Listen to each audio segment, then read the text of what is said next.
Oi pessoal, tudo bom? É muito bom estar de volta com vocês, apesar de ser nessa forma de vídeo aula. A gente vai conversar hoje aqui sobre biomas, tá? E essa aula ela servirá tanto para as turmas de primeiro ano quanto para as turmas de terceiro ano, sendo que para essas últimas na forma de revisão, tá? Vamos lá. Para quem não conhece o professor Caio, o que é que ele faz, o que é que ele é, né? Eu sou biólogo, gosto de natureza, fotografia, de aventuras, trilhas, caminhadas, tal, astronomia.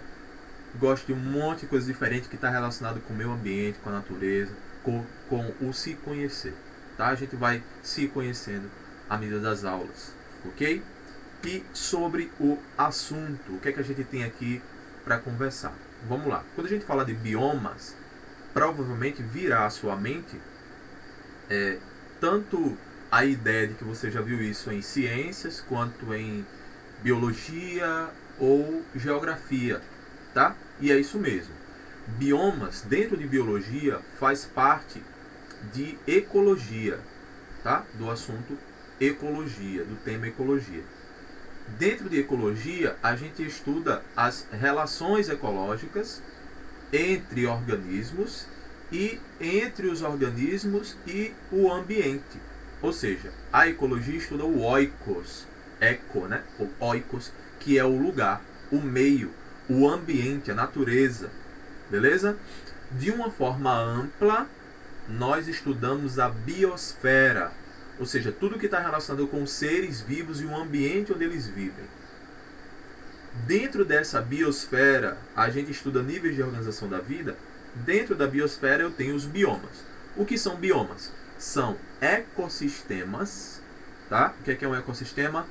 É o conjunto ecológico, né? Que está relacionado, ou seja, um sistema ecológico, ou seja, organizado, sistema, uma organização que inclui fatores bióticos e abióticos.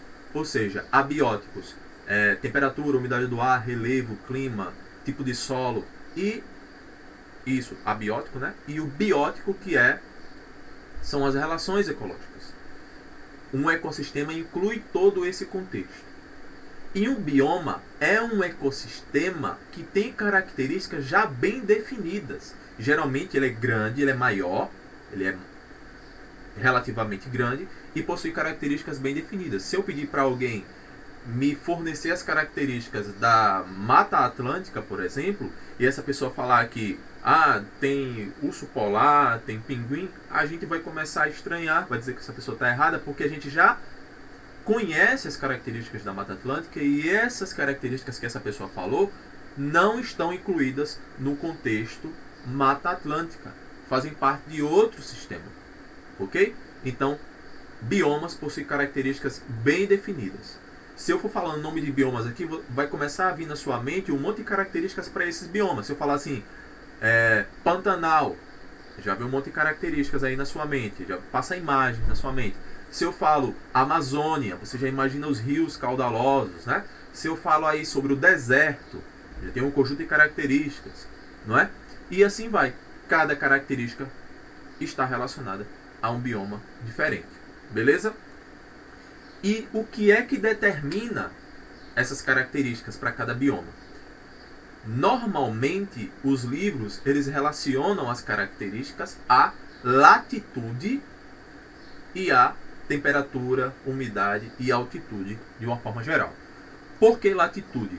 Quanto mais próximo à latitude 90, nós vamos ter uma temperatura decrescente. E quanto mais próximo, tanto 90 positivo quanto 90 negativo, tá? 90 positivo no norte e 90 negativo no sul.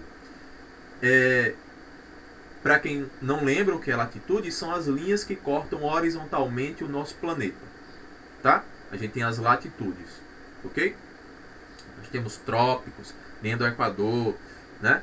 Cortando horizontalmente o nosso planeta. A latitude zero é justamente no Equador. Ou seja, quanto mais próximo do zero, a temperatura é maior. Quanto mais distante dessa latitude zero, ou seja, 90 positivo ou 90 negativo, nós temos temperaturas mais baixas, temperaturas decrescentes, tá? Quanto mais distante dessa latitude zero também, eu vou ter a precipitação decrescente. Eu tenho mais chuvas próximo à linha do Equador, ok? E quanto mais distante da linha do Equador, eu tenho as precipitações mais baixas, menos chuvas. Então aí eu tenho uma latitude média, que é mais ou menos na linha dos trópicos mesmo, e eu tenho uma latitude que permite maior temperatura e maior chuva, enquanto em outra latitude eu tenho a menor temperatura e menores índices pluviométricos, tá? Então a gente, dentro desse contexto todo, a gente tem floresta boreal, taiga, chaparral, floresta temperada, savana, deserto e assim por diante. A gente vai conversando sobre todo esse contexto. Nós temos biomas mundiais e nós temos biomas brasileiros. Mas cada país, enfim, tem um conjunto de biomas particulares. Aí existem biomas que são exclusivos de países específicos. O Brasil, por exemplo, tem bioma específico. Mas de uma forma geral, os biomas terrestres mundiais são tundra, taiga ou floresta boreal, é a mesma coisa, floresta temperada ou decídua, floresta tropical ou equatorial. Aí você tem variações, né? Por exemplo, floresta tropical pluvial, floresta tropical sazonal e assim por diante. A gente vai conversar sobre campos ou pradarias, savanas e desertos. Esses são os principais. Só que eu posso ter subgrupos, tá? Eu posso ter, por exemplo, a floresta decídua sazonal, floresta tropical sazonal, savana de campo, savanas, desertos áridos, desertos gelados, ok? Então, de uma forma geral, há subclassificações, ok? Mas os principais biomas mundiais são esses aqui que a gente está colocando, tá? Você nota que dentro do Brasil mesmo, eu tenho exemplo aqui de savana aqui no Brasil, eu tenho exemplo de floresta, tem savana de campo, né? Ó. Eu tenho floresta subtropical, né? Floresta subtropical aqui, floresta tropical mesmo aqui. Enfim, a gente tem variações. Mas de uma forma geral, no Brasil a gente tem o quê? Savana e floresta tropical. Basicamente é isso que a gente tem no Brasil. Ok? Mas vamos lá. Vamos entendendo mais ou menos cada uma. Vamos dos mais frios. Eu acredito que eu organizei dos mais frios para os mais quentes. Vamos ver se é isso mesmo. Primeiro que a gente tem aqui, tundra. O que significa a palavra tundra? Significa terras altas. Ok? Onde é que a gente encontra a tundra? Próximo aos polos. Tá? Os polos norte e sul. A gente encontra a tundra. Em todo o polo sul e em todo o polo norte, não. A tundra, ela é um ecossistema de clima frio, tá? Caracterizada pela formação dos permafrosts, que são aquelas camadas que ficam permanentemente congeladas, ou seja, nessas regiões você não encontra vegetação alguma. Então, no extremo sul, no extremo norte, tá?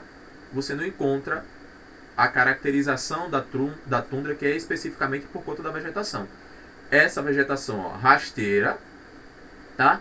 Onde você não encontra árvores de grande porte, justamente por conta de uma característica desse ecossistema, desse bioma, que é a seca fisiológica. Existe água, mas a planta não consegue absorver água, porque ela está congelada.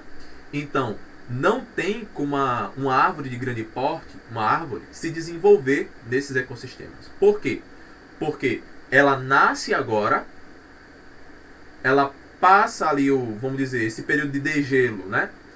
se desenvolvendo, mas não dá tempo dela amadurecer suficiente e lançar frutos, lançar flores e frutos para garantir que a próxima geração de plantas se desenvolva. Então ela morre.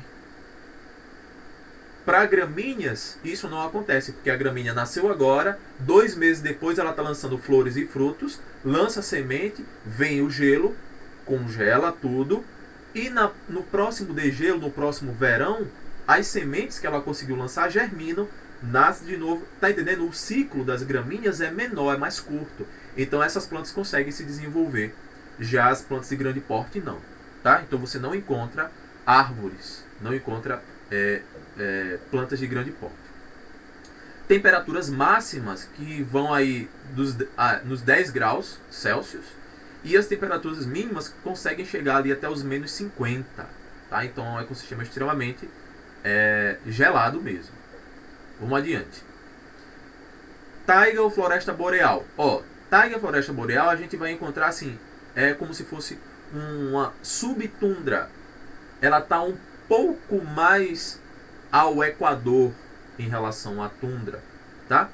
Ela é chamada também de floresta boreal. Boreal significa do norte, tá?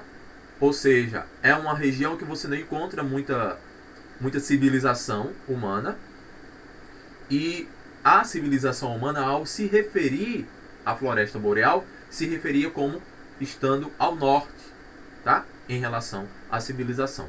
A gente vai ter uma biodiversidade baixa, né? A exemplo do que acontece com a tundra. O clima frio também, obviamente.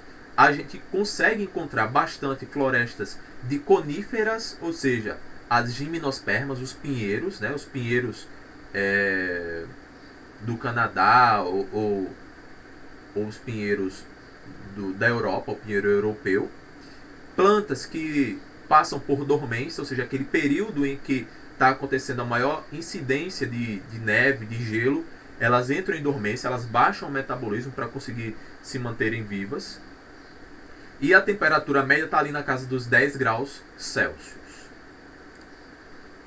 Floresta temperada ou decídua, eu poderia também dizer que são florestas onde as folhas caem, são as caducifólias, tá? Que é o significado para decídua, plantas que perdem as folhas, né? A gente cansa de ver nos filmes lá dos Estados Unidos, né, na Europa, esse tipo de característica aqui para as florestas, elas ficam amareladas, as folhas caem no outono, tá? Que é o que acontece também com as plantas aqui na Caatinga, que é o bioma característico aqui do Nordeste.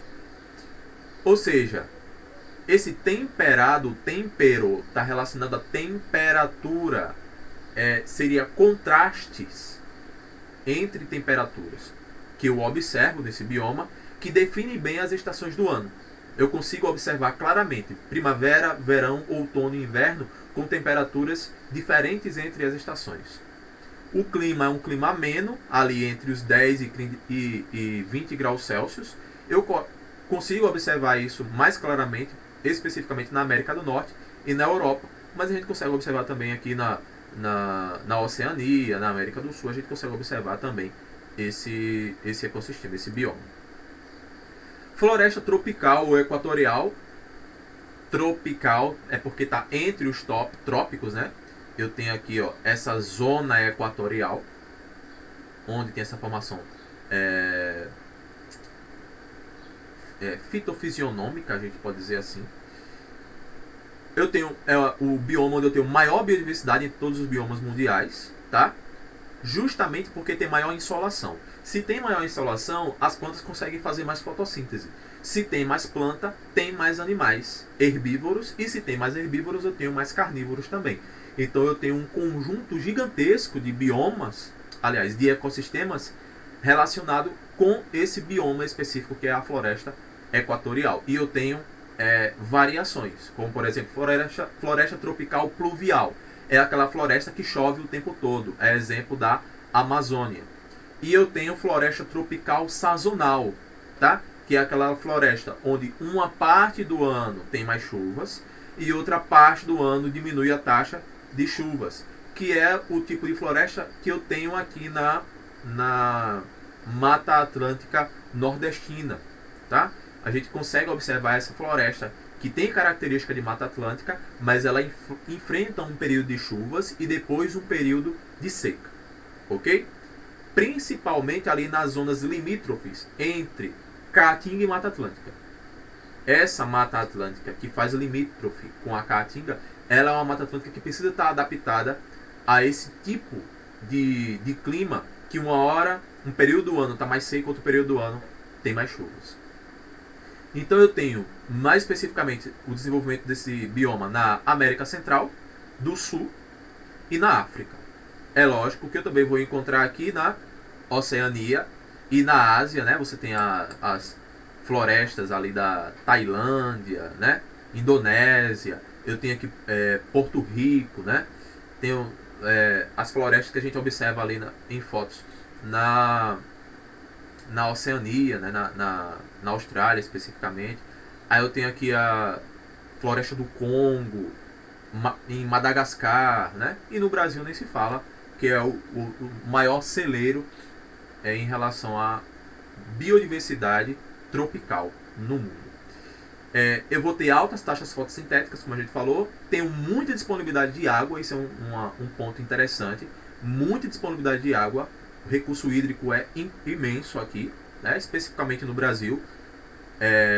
O maior reservatório de água doce que a gente tem no mundo em relação ao país é o Brasil, com os 2 maiores aquíferos do mundo e o maior rio, né, em volume de água do mundo também, que é o rio Amazonas. Temperaturas variando ali entre 20 e 40 graus Celsius, tá? Você vai para Manaus, por exemplo, você tem praticamente todo ano ali nos 30 a 40 graus, mas é também chovendo o tempo todo, né? E muita água. Campos ou pradarias. Significado: significa planície de pastos, né? Pradaria, prados, significa pastos. Eu tenho vegetação característica: gramíneas, predomínio da agricultura e pecuária, né? Porque você tem pastos, né? Mas esse é um pasto natural, não é plantado, né? Os campos sulinos é o que a gente tem aqui no Brasil, né? Os pampas, eu tenho aqui no mapa os campos sulinos. Boa disponibilidade de água, tenho muitas nascentes nessa região. E eu tenho temperaturas variando ali entre 10 e 30 graus Celsius, tá? A biodiversidade não é tão alta assim. Savanas, regiões áridas de precipitação sazonal. O que significa sazonal? Um período de estiagem, período de chuvas, tá? Período do ano estiado, um período do ano com mais chuvas. Predomínio de gramíneas e arbustos, tá? Uma ou outra árvore de grande porte, como é o exemplo dos baobás lá na África, e o exemplo de algumas árvores que a gente tem aqui também no Cerrado e na Caatinga do Brasil, mas geralmente a característica principal é vegetação arbustiva, tá? Ou arbórea de pequeno porte. Desenvolvimento de agricultura e pecuária também eu vou encontrar, como é o exemplo aqui no Cerrado, o bioma que a gente tem no Brasil de maior que sofre maior interferência humana em relação a pastos e agricultura. E temperaturas variando entre 20 e 40 graus Celsius, temperatura relativamente alta. E os desertos, regiões que são áridas, que a gente está falando de deserto seco, né? Deserto quente, regiões áridas e baixa precipitação. Plantas caducifólias, ou seja, aquelas que perdem as folhas no período seco. Adaptações ecológicas, eu vou observar. E baixa biodiversidade, ok? Temperatura ali podendo chegar na casa dos 60 graus Celsius. Eu já fiz medição de temperatura em regiões de Caatinga, aqui no Brasil, que eu tive ali em 2 termômetros ao mesmo tempo medindo ali 53 graus Celsius. Então a gente tem temperaturas altas realmente nos desertos, e na região de Caatinga a gente vai entender aqui porque a Caatinga ela passa por isso. Aí os biomas brasileiros, o que a gente tem? Principais biomas: floresta amazônica, mata atlântica, Pantanal, pampas ou campos sulinos, cerrado e Caatinga. Esses ecossistemas eles também têm subdivisões, como é o caso da mata de araucárias, que é mata atlântica, ou mata dos cocais, que é um ecótono, ou seja, uma área de transição entre a Amazônia e a Caatinga e o Cerrado ali, você tem a Mata dos Cocais. Então, você tem um ecossistema ali que ele está meio dividido. É uma subdivisão ecossistêmica que a gente tem no Brasil. Mas vamos adiante. Floresta Amazônica. Nós temos uma região onde tem muita água, altos índices de desmatamento, umidade alta e temperatura alta, tá? O solo é pobre, mas devido à concentração de matéria orgânica permite que a floresta ela se mantenha com a própria biomassa que ela produz, ok? É como se fosse um gigantesco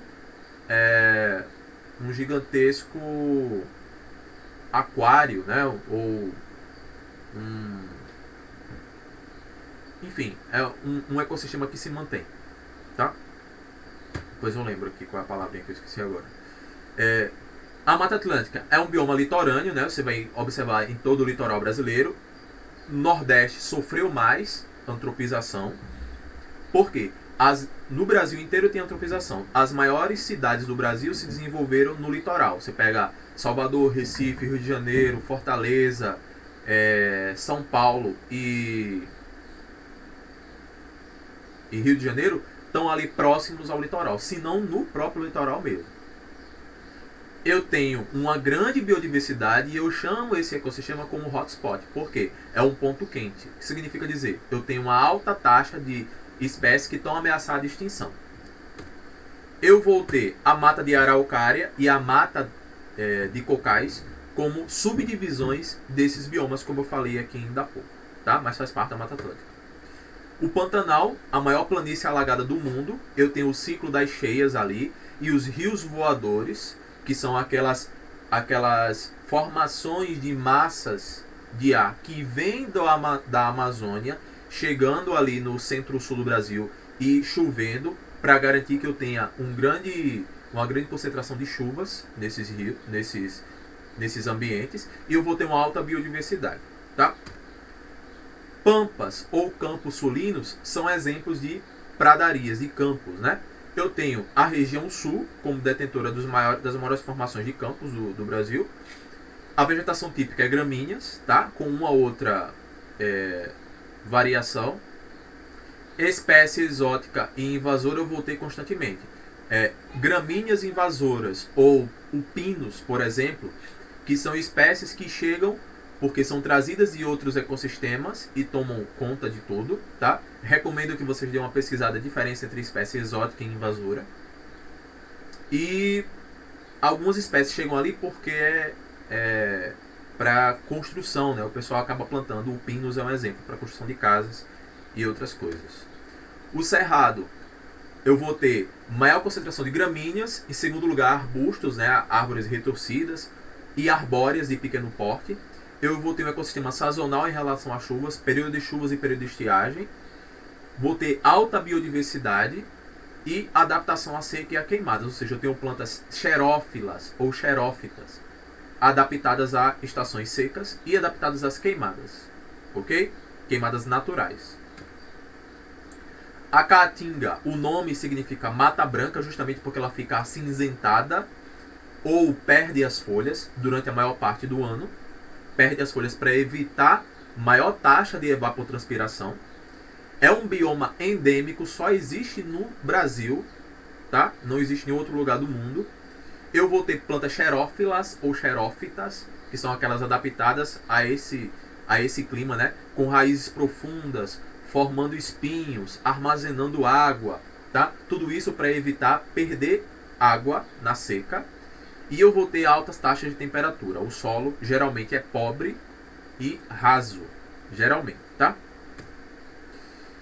Biomas aquáticos. O que é que eu vou ter? Eu vou ter os oceanos, mares, rios, lagos, aquíferos, os estuários, né? Que é aquela região de foz do rio, onde ele está desaguando no mar. Os mangues, que são as formações que eu encontro aí nesses estuários, principalmente. E os recifes de corais, que é esse tipo de formação aqui, né? Parece planta, mas é animal. Tem um monte de animais aqui vivendo aqui. Eles podem, inclusive, ficar brancos, né? Que é quando eles perdem a associação com algumas algas que dão essa coloração a eles, né? Eles são bioindicadores porque eles indicam a qualidade do ambiente, a qualidade da água. Em relação a biomas aquáticos, eu posso também trazer alguns termos aqui.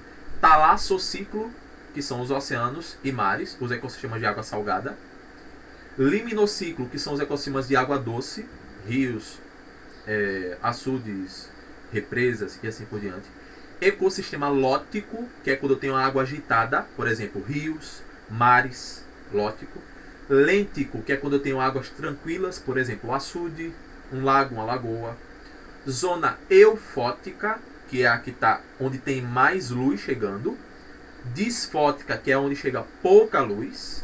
E a afótica é onde não chega luz. Eu tenho o plâncton, que são organismos de superfície, dividido em fitoplâncton, que é o que faz fotossíntese, e o zooplâncton não faz fotossíntese. Eu tenho o nécton, que são os organismos que vivem ali, indo para a superfície e indo para o fundo. Eles vivem na coluna d'água, a maioria dos peixes. E os bentos, que são os organismos que vivem no fundo das águas, que são os abissais, tá? Eu posso encontrar esses termos. E eu tenho aqui alguns termos comuns em relação a bioma que você vai encontrar, que é hotspot, que são ecossistemas que têm muitas espécies ameaçadas de extinção. Ecótono, que são aqueles ecossistemas de transição entre dois biomas. Um exemplo é o brejo, no caso aqui de Guarabira, por exemplo, onde eu estou, que você tem ali uma transição em relação à fisionomia, tá? Politicamente falando, geopoliticamente, Guarabira faz parte da microrregião de Guarabira, mas a fitofisionomia, ou seja, a vegetação e o solo é característico de brejo. Eu tenho uma transição entre Mata Atlântica e Caatinga, aqui, ok? É um ecótono. O mangue é um ecótono também. Eu tenho transição de ecossistema continental e ecossistema aquático. E eu tenho a restinga, que são aquelas matas que se formam ali no costão litorâneo, tá? Todas aquelas vegetações ali a gente chama de mata de restinga. Ok, pessoal? É isso. Espero que vocês tenham entendido, que a gente tenha compreendido aí essa dinâmica que existe sobre biomas e que a gente possa encontrar na próxima, trazendo um novo assunto. Um abraço, até logo!